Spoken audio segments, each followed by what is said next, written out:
Ndabasuhuje aho muri hagiye hatandukanye.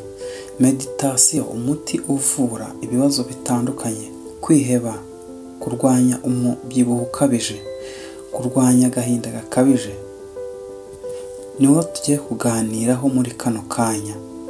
Tuguhaye ikaze rero muri iki kiganiro, twifuza ko babana natwe kugera dushoje.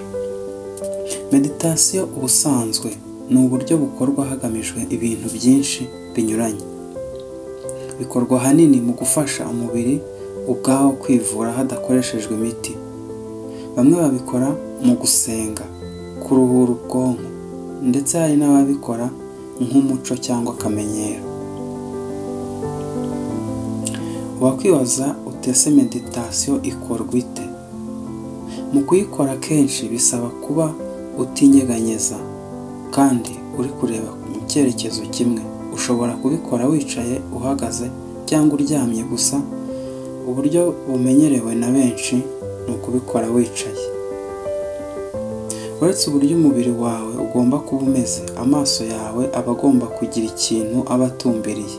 Ibi bigufasha kuba ubwonko bwawe nta kindi kintu cyo ku ruhande butekereza. Mu madini akomoka kuri Buddha, aho baba bafite icyo twakwita nk'urunigi, agakora meditation ameze nk'uri kubara ayo masaro, mbese nka kwa kundi abagatulika bavuga ishapure. Gusa ibyo bikorwa utavuga, bityo bikarinda ubwonko bwawe kuba bwakwita ku bigukikije. Wowe rero ushobora gutumbira urukuta, ishusho runaka, mbese ikintu kitanyeganyega kiri imbere yawe, ariko ukirinda kuba aricyo utekerezaho, kuko icyo gihe ntiwaba utuje, cyangwa se ugahitamo gufunga amaso. Aho igomba gukorerwa. Meditation igomba gukorerwa ahantu hatari ibyakurangaza.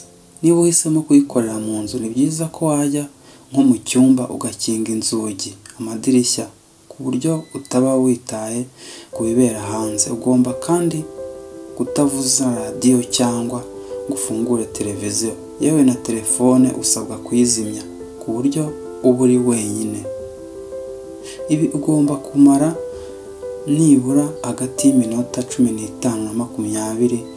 Gusa ubashije no kuyirenza byaba ari byiza cyane.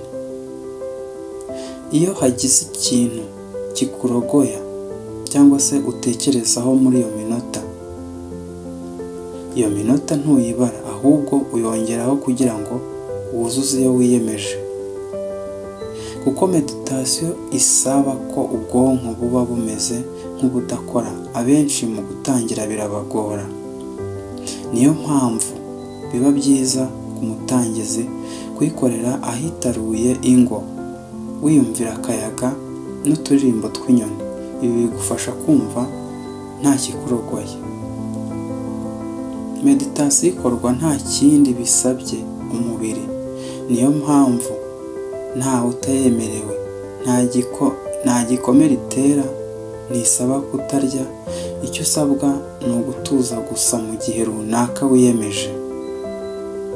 Reka turebere hamwe noneho akamaro meditation ifitiye ubuzima bwacu. Meditation igabanya stress. Kuyikora byibuze iminota 10 buri munsi bifasha kuruhuka ibigutera stress. Akenshi stress izanwa n'ingorane duhura nazo mu buzima bwacu bwa buri munsi. Akazi, abakoresha cyangwa abakozi batesha umutwe, ibyago bihoraho, uburwayi mu muryango, igihombo, kwirukanwa ku kazi, kubura akazi. Ibi byose niyo soko ya stress. Ubushakashatsi rero bwerekanye ko gukora meditation ari wo muti wa mbere uzakuruhura mu bwonko, utiriwe ukoresha imiti y'ibinini cyangwa inshinge. Twibutse ko stress itinze cyangwa se imaze igihe ibyara ibindi bibazo, cyane cyane nk'umuvuduko udasanzwe w'amaraso, kubura ibitotsi no kwigunga, ndetse hari n'abitera kwiyahura. Ibi murabizi cyane. Meditation igufasha kugabanya umuvuduko w'amaraso, tumaze kubivugaho haruguru. Ku bantu bafite ikibazo cy'umuvuduko udasanzwe w'amaraso, ubu ni uburyo bwiza bwo kuwugabanya. Si ibyo gusa, kuko n'abafite ibibazo bibaremereye, meditasiyo nibwo buryo bwiza bwo kubikemura, ikagufasha gutuza. Meditasiyo kandi izagufasha kurwanya kubura ibitotsi. Kubura ibitotsi bishobora guterwa cyangwa se gutera ibindi bibazo nko kugira ikizibakanwa no guhorana umunaniro. Nubwo benshi iyo babuze ibitotsi igihe kinini bitabaza ibinini bisinziriza, ariko si byiza kuko iyo bimenyerewe utasinzira utabibonye. Uburyo budafite ingaruka bwo kuvura iki kibazo ni ugukoresha meditasiyo buri joro mbere yo kuryama. Ibi bituma uryama ubwonko bwaruhutse bihagije.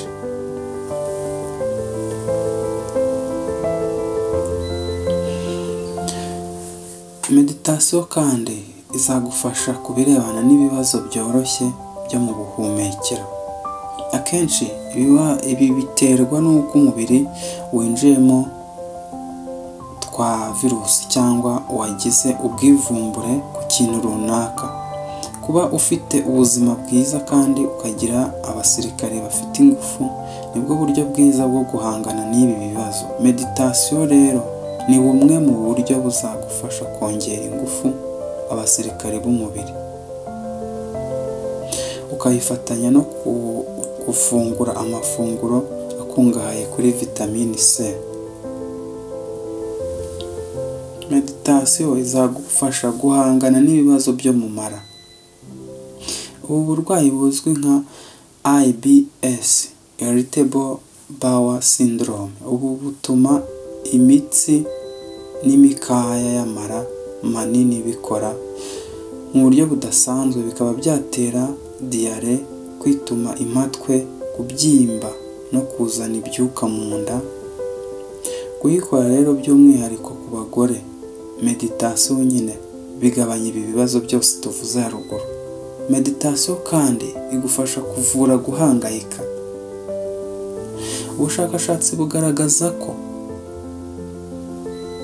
igabanya imihangayiko, umuvuduko udasanzwe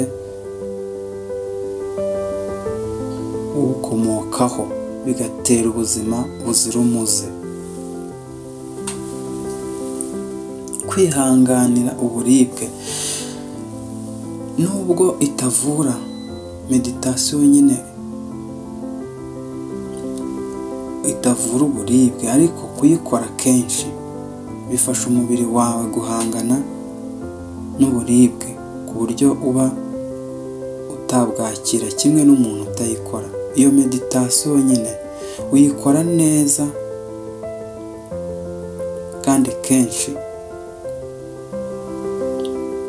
Ibi ngibi rero bikazagufasha kwihanganira uburibwe bukabije ku kigero gitandukanye n'icy'umuntu utayikora. Meditasiyo kandi izagufasha guhangana no kutagira ubushake bw'imibonano. Ku bantu baba barafashwe ku ngufu, abakoreshwa imibonano mpuzabitsina ku gahato cyangwa bayikora ikabababaza cyane, bageraho ntibongere kugira ubushake. Ubushakashatsi bwakozwe mu mwaka w'ibihumbi 2008 bwerekanye ko by'umwihariko ku gitsina gore gukora meditasiyo buri munsi bibongerera ubushake bwo gukora imibonano mpuzabitsina. Meditasiyo kandi izagufasha kurwanya umubyibuho.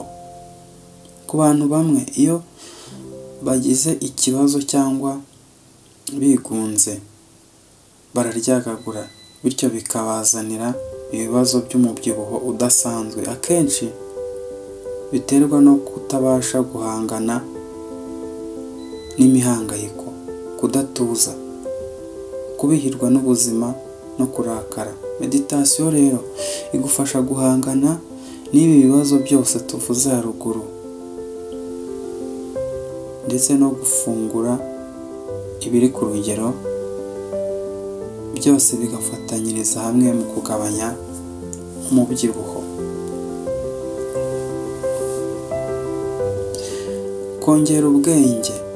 Meditasiyo ituma ubwonko buruhuka kandi bugakanguka, ituma uvumbura byinshi muri wowe utari uzi. Meditasiyo ituma igipimo cy'ubwenge cyawe quotient intellectuel kizamuka. Ibi bikurinda kwibagirwa bya hato na hato, bikakongerera kandi ingufu zo gutekereza cyane. Meditasiyo izagufasha kuvura umunaniro uhoraho. Akenshi umunaniro uhoraho ushobora guterwa n'uko imitsi yo mu bwonko n'urutirigongo byabyimbye. Binaterwa kandi no guhangayika no gutekereza cyane ibyo udafitiye igisubizo. Ingaruka yabyo ni uko hari udutsi two mu bwonko twangirika, kandi iyo twangiritse tudasimburwa. Gukora meditasiyo rero bizakurinda ibi byose. Nk'umwanzuro rero, wowe wabanye natwe, nubwo gutangira bikugora, uri umutangizi mu gukora meditasiyo, ariko iyo ukomeje ugerageza bigenda biza. Mu gihe udasobanukiwe kandi uko wabikora, ushobora kwegera bamwe mu babifitemo ubunararibonye bakagufasha. Utabonye hafi yawe, wakwifashisha gushakira kuri interineti, ndetse hari n'amavideo agiye atandukanye kuri interineti nyine akwereka uburyo bunyuranye wakoramo meditasiyo. Nahawe rero kwihitiramo igifitiye umubiri wawe akamaro. Turabashimiye kuba mwabanye natwe. Niba muri bashya, turabifuriza ko mwakora subscribe. Turashimira buri wese wamaze gukora subscribe, ko akomeje kudutera inkunga ihoraho. Turagushimiye rero, naho ubutaha mu bindi biganiro nakagaruka. Bye bye.